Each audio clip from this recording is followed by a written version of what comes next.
And hello again, Justin, with another crossover minute. This message is something I've been wanting to follow up with since I filmed the first one several weeks ago, I believe, entitled Relationalities. And this would be a part two follow up.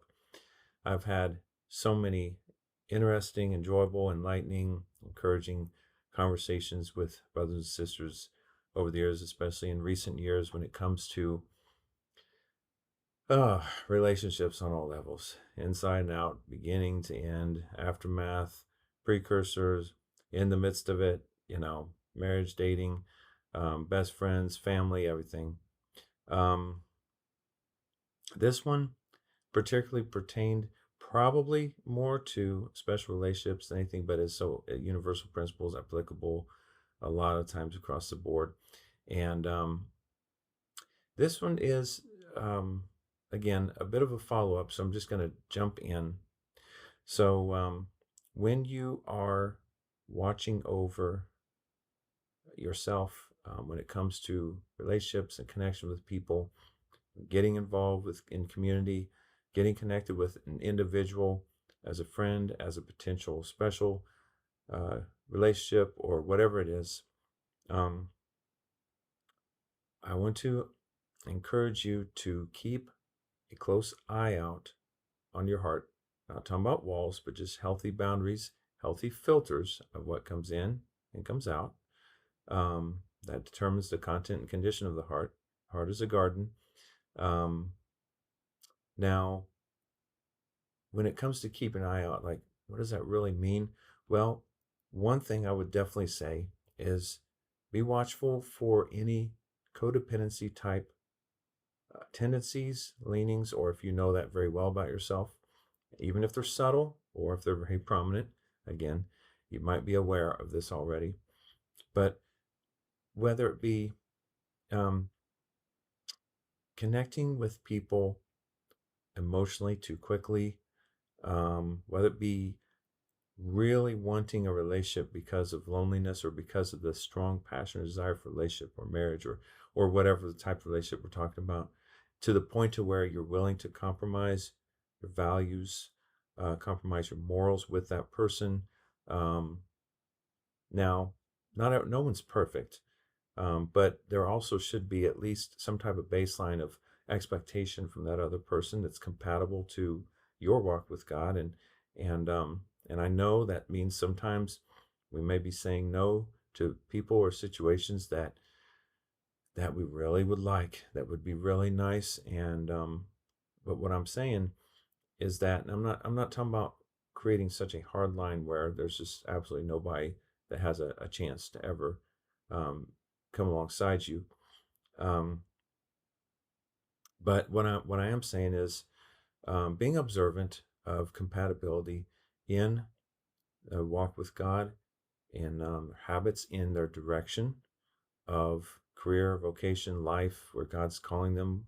Um, where are they even of a call of God? And that's okay if people aren't as aware, or if they're searching it out though, or not.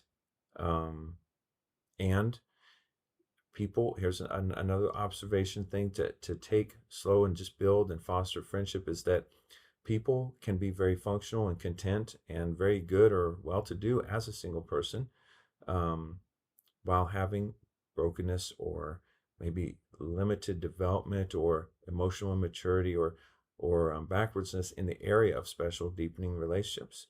They may not be ready for it.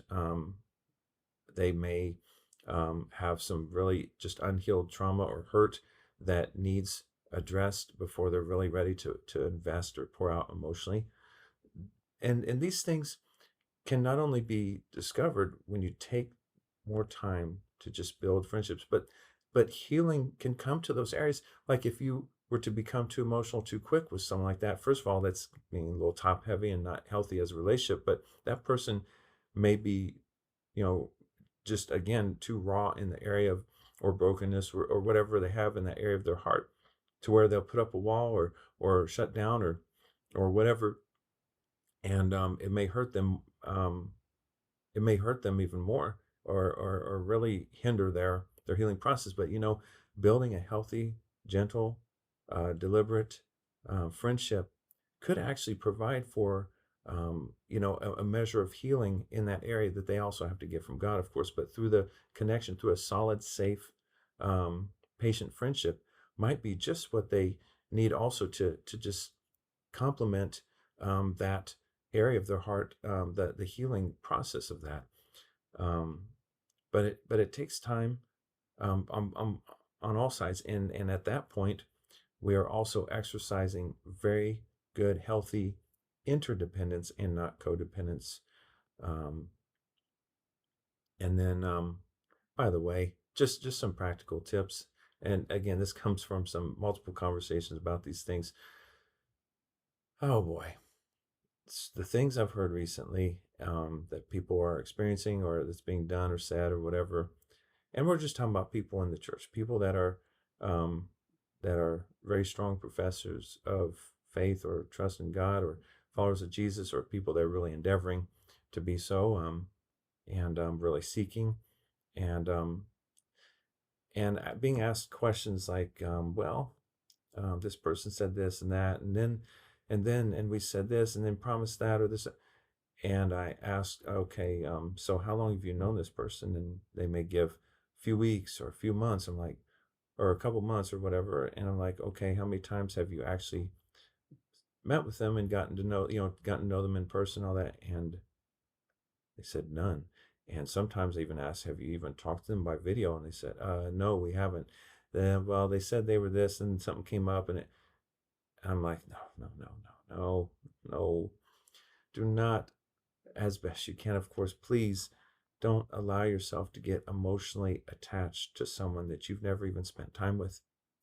I mean, at the very least, video calls, but especially in person, people um, it's not possible to know a person fully until you've been with them in person. Now, we can some people do a much better job than others of really portraying just their real self and capturing that, to the point to where being in person just feels like an extension of what's already taking place. But the fact of the matter is, having that common, just interpersonal interaction, it's the whole of the rest of relationship, of connection with, we are three-part beings: spirit, soul, and body. And it's not just about how well and how nice someone texts and how it makes you feel. I understand that those things are real, those feelings are real. It doesn't make it realistic, though. Doesn't make it founded or lasting. Um, because a foundation, um, building relationship is building foundation, and the foundation is friendship, which is ultimately especially cultivated in person. Now, it doesn't mean it can't be done through video. It just takes a lot more honesty, integrity, and intentionality, and the right kind of conversations and connection. Um, and then obviously you still eventually have to meet in person and cultivate that time together. And it can happen. It can happen, very efficiently and effectively. But I'm just wanting to share just general principles, general rules of thumb, um, to wait for a video and especially an in-person time together before allowing really that a special extra emotion. I know it feels good to get a nice message, to get a smiley emoji or whatever all that stuff is. But when it comes to the extra flirtatious or extra sweet expressions and words and even promises of things, or emojis and all that, the pictures and all that stuff like that, and you hadn't even had a video call yet, and you definitely hadn't been in person with, don't don't let it happen. Don't let it happen. And if someone starts to do that, nip it in the bud, gently but clearly, lovingly and tenderly but firmly. Like, for example, if someone wants to start calling you sweetheart, or wants to start sending kiss emojis or whatever, I don't know, just throwing it out there, whatever, starts, or flirting, or um, it's more, and you haven't, like I said, haven't even had a video call yet, or especially haven't had an in-person call yet or time yet. It's more than appropriate to say, I'm sorry, not yet. That's a little bit ahead of schedule. We're not quite there yet in our friendship, but thank you for the kind, thank you for the nice thought or the nice expression or whatever. There's always a gentle, tender way that clearly sets the boundary. And again, I don't like to use the word boundary too much because sometimes people have an idea and actually operate more as a wall than an actual what a boundary is with healthy filters. Um, but the point is that um, just keep it hemmed in. And I know sometimes you yourself may be mostly vulnerable to really wanting to be told that, wanting to be told how nice you look or sweetheart or have that extra little nice sweet feeling and thing express. And that's where it just takes a lot of self-discipline.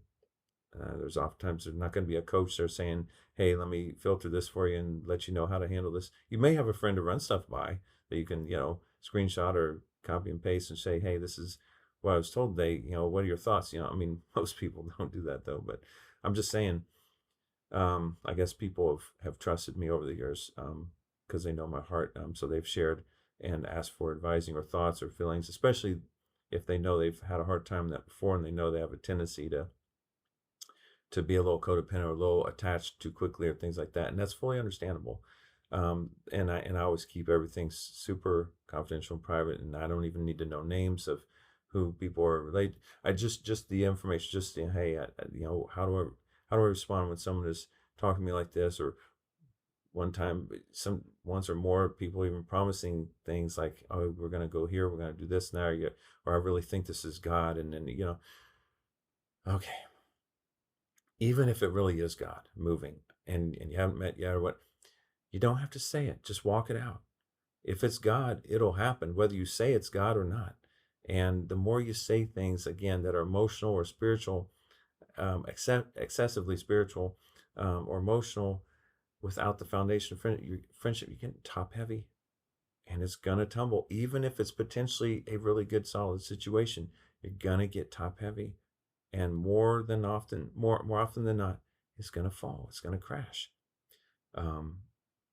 So again, don't get ahead of where you are, where the pace and the schedule and the timeline is in your relationship with them. Don't get ahead mentally, emotionally, verbally, sensually, and all that stuff.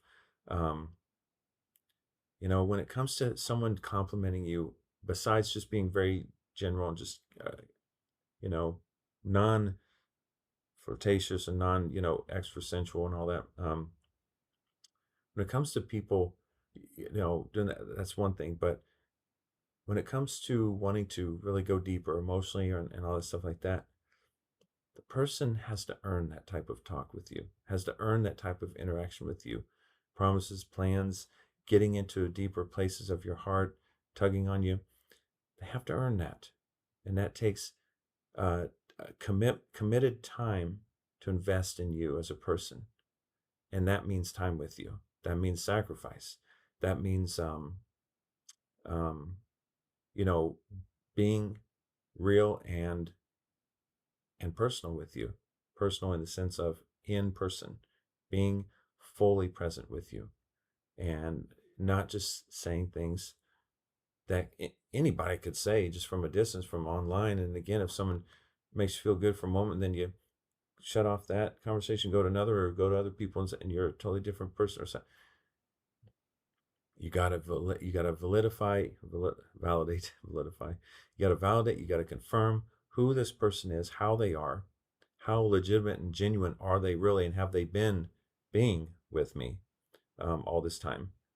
And the only way you can confirm that is in person and then repeatedly. Because the other thing is, you may come across someone and it just seems really cool and it seems like, oh, the picture, yes. When you get in person with someone, just the chemistry, the physicality, as far as just the dynamic, I'm not trying to get all too much in that, but it is a thing. But the dynamics, of chemistry, may not even be there, or maybe, or that person may come across as a totally different person, or just a different persona, or different something than the impression you got, including if you had phone calls online. It happened to me more than once. And I'm like, gosh, this person's still a great person. Yeah, I really much respect and I see their walk with God as genuine, but just a very different person, to the point to where if I knew them in person, I would have never gone deep with them like this in the first place, even as much as we did it over the phone before I met. And so, but with full respect to that person, absolutely, because it's still an amazing person. Um, they weren't a bad person. It wasn't like that. So anyway, just want to encourage that. And may God's grace just be with you in the way that you navigate your heart, your feelings, your wants, your needs, what God um, has, what God is doing in your heart and life, and in the area of relationships and connecting with people and building healthy, safe community, and especially in the advent of this digital age that we're immersed in, and that many people spend more time there than they do cultivating relationships and connections in person. Don't let that be you. I bless you in the name of Jesus.